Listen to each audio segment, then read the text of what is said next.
Levity in the box. That's good.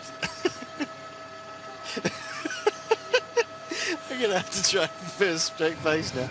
Okay, right, 11 kilometres to go. Argos Shimano are on the front. They've got, as we say, Marcel, Kittel keen to even the score with fellow German Andre Greipel. Greipel's been looking magnificently calm and composed, has him that are in excess of those of Marcel Kittel, who wants to draw level. 18 seconds only now as Mihailov leads them around the bend into the, well, this is where the crosswind will come into play with 10 kilometres to go, because they're moving out of this tailwind and into a side wind, I would suspect. Now Finetto. 18 seconds with 10k to go. That's gonna take something special to get home there. Yeah, I don't think so. Somehow.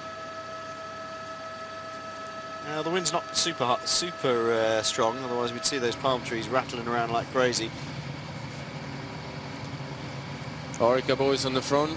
It's a little bit early just yet, boys. Just calm it down. Yeah, I don't think they're going too hard, are they? They're just sort of keeping the pace going there, because a lot of movement around the side, and it would be.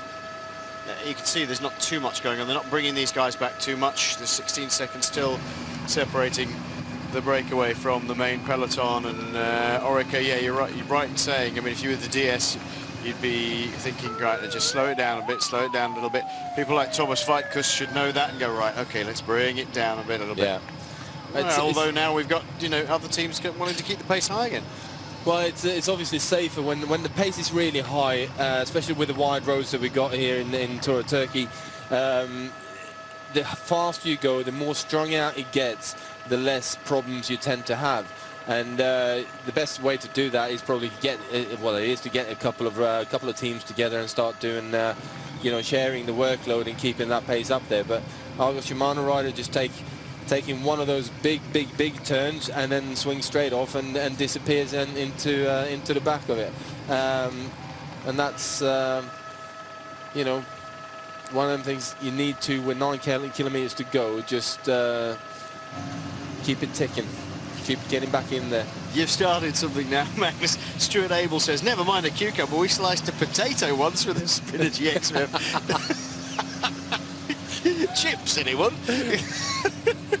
Freak, should I say? Maybe there was a good reason they were banned. 8 kilometers remaining, and 13 seconds separate our breakaway riders. They only went away with about 53 kilometers to go.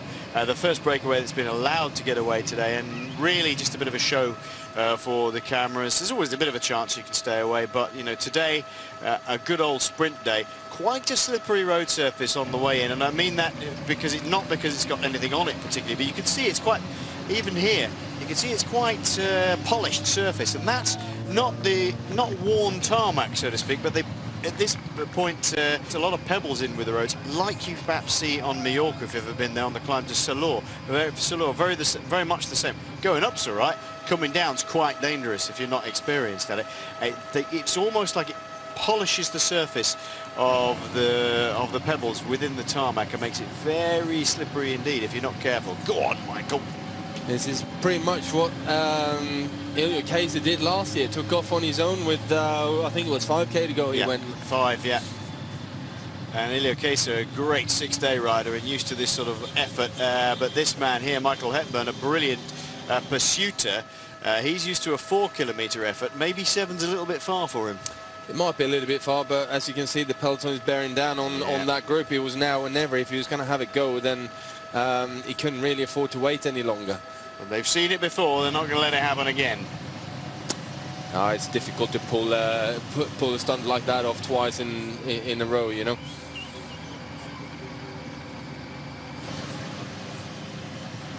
Michael Hepburn, very fine track rider, very fine team pursuiter with Jack Bobridge and all sorts of others, but Rowan Dennis. Oh, hello. It's time to put the hammer down. This is interesting. Well, they saw that Ilio Kesa got away with it last year here with that 500 meters to go to the finish, the hairpin turn, and now Lampre have a go.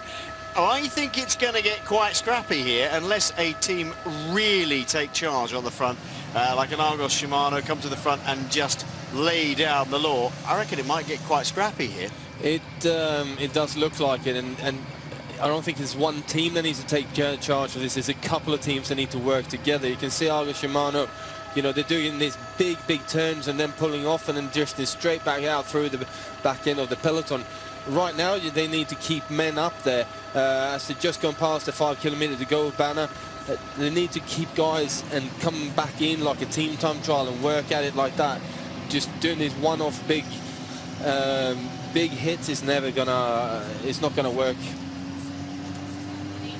Good ride by Michael Hepburn, but here Argos Shimano have gone off the back as Astana try and set this up for, I would guess, Gardini. Yeah, Gardini, but Alan Davies there, he was sitting in second wheel behind Kevin Sealdrice, and as soon as Sealdrice swung out, Alan Davies is looking around him. I'm not going anywhere because I've got a man up the road. Yeah, quite. He's drifted back a little bit there now. Oh, swings over. Look at the quick step riders on the left-hand side. Just all moving up towards the front.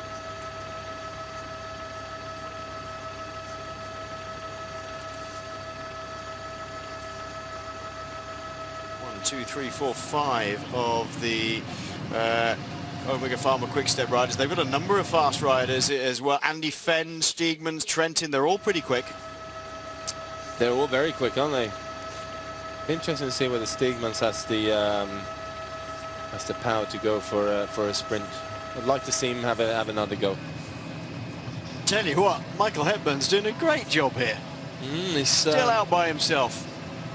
Certainly making them work for it, isn't he? He is, absolutely, and he's making more than one team work for it as well.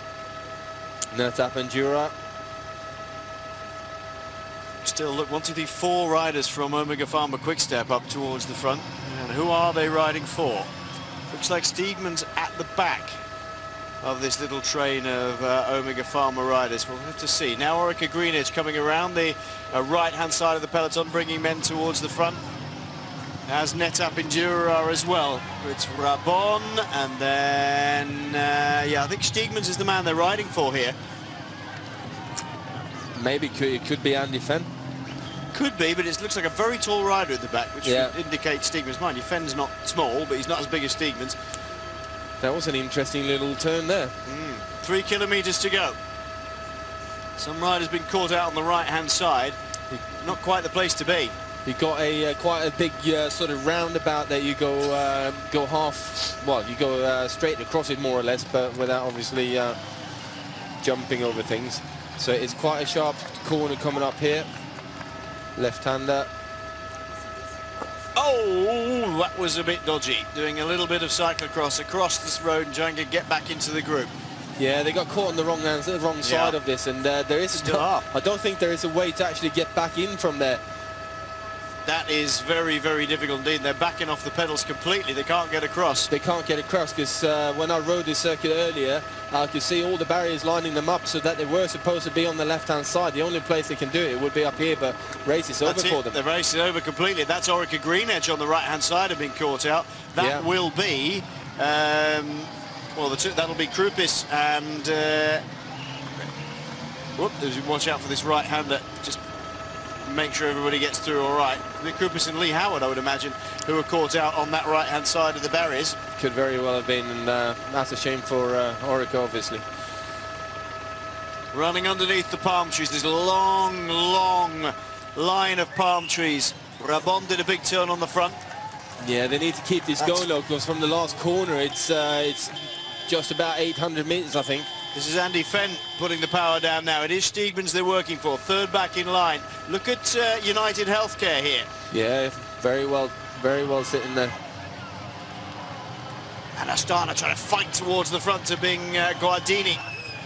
Or could be Guarnieri, either one. But Guardini, I would imagine, up towards the front. Still fighting. That looks like Pozzato in there. It is, yep. Yep, Filippo Pozzato, the first of the Lamprey riders. Here we go. This is coming into the finale of today's day. Oh, would you believe it? Would you believe it? A crash, exactly the place that brought down Elio Chiesa last year has brought down a load more today, and it looks like Omega Pharma Quickstep are sitting pretty here. Look at Kittel coming on the left-hand side of your picture. Yep, Kittel on the far left-hand side has got Nicolas Arm with him. He's right in the centre of the shot now, just behind Colodan. Guarini is sat at the back of this group. I'm not sure who the NetApp Enduro boy is in this sprint at the moment. Oh, it's a looking around job. As Steegmans, I think, drives for the line. It's not Steegmans. It's not Steegmans, no. Driving to the line is Kittel on the left-hand side. Easily fastest here at the moment. Kittel pushing towards the line. It's going to be an easy win for Marcel Kittel. Takes his second victory. What a scrappy end. Oh. Would you believe they all came down on the corner that brought down Elio Chiesa? And I think it's because it's just such a tight turn and everybody was fighting to get through. It's a shame we didn't actually see it. We only saw the aftermath. Yeah, they didn't, obviously didn't sort of see how sharp that corner is, and it's difficult sometimes when you're looking at the map and seeing how tight the corner is, and obviously a couple of guys getting it wrong, and unfortunately one of those guys was my old friend Francesco Cicchio was having quite big hopes for us. See here, that's where it all went wrong for quite a few riders actually. Oh, more than a few. Here we go. Here we go. Who's going first then? Who goes down? Does anybody collide with the barriers, or do they slip on the stones? Or a touch of wheels? Oh, there we are in the middle. It's the Quebec rider, and it might have been Kiki actually. It might have been Kiki that went first, or his lead-up man, yeah. So coming together between Vini Fantini and MTN Quebeca. And quite a scrappy finish in the end. Kittel had plenty of free air to get through. No real problems there. Had to go from quite far out as well, by the looks of it. Yeah, Sonny Colbrelli trying to hang in there, but just completely outclassed. And I think is that Sebastian Chavanel coming through, not quite sure. Fine win for Marcel Kittel though.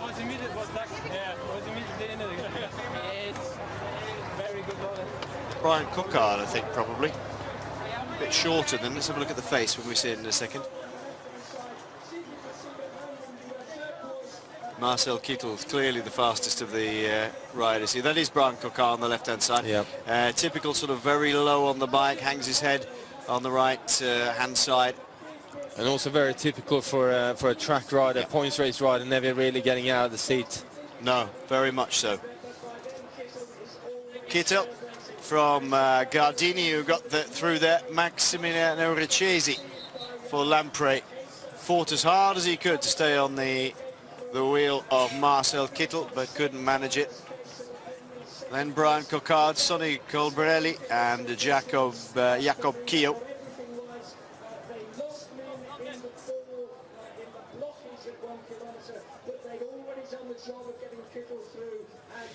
I think the rider from Quickstep actually who got through there was Nicolas Mace. Large rider.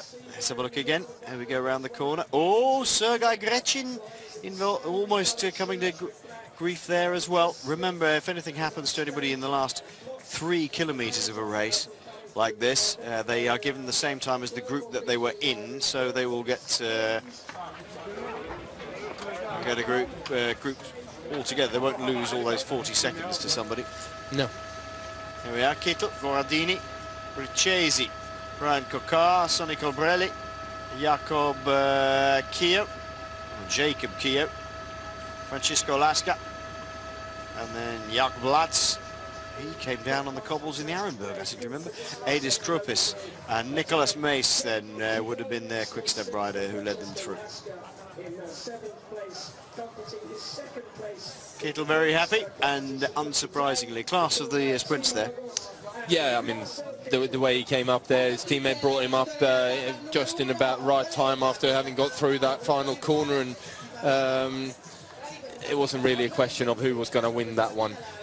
Just by far the strongest man.